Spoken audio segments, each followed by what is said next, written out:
अस्सलामुअलैकुम, टोटका घर चैनल पर एक बार फिर खुशामदीद। आज मैं आपको हाथ पांव गोरे करने का आजमूदा टोटका बताऊंगी, जिनके लिए आपको कहीं भी जाने की ज़रूरत नहीं है। बस आपकी किचन की कुछ चीज़ों से आपके हाथ और पांव गोरे चिट्टे हो जाएंगे।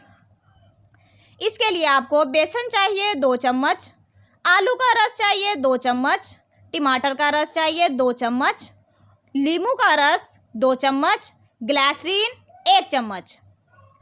इसकी तरकीब कुछ इस तरह होगी।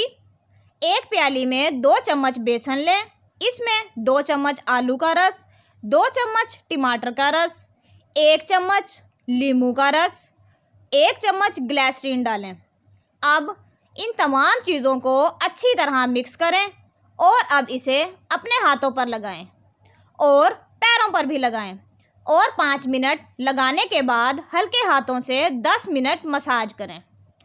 इसके बाद ठंडे पानी से हाथ पांव धो लें। आपके हाथ पांव का पार्लर जैसा मैनिक्योर पेडिक्योर घर पर ही हो जाएगा, वो भी कम खर्च में। अगर आपको मेरी वीडियो पसंद आई हो तो प्लीज़ वीडियो को लाइक और चैनल को सब्सक्राइब ज़रूर कीजिएगा, ताकि मेरी नई आने वाली वीडियोज़ आपको सबसे पहले मिल सकें।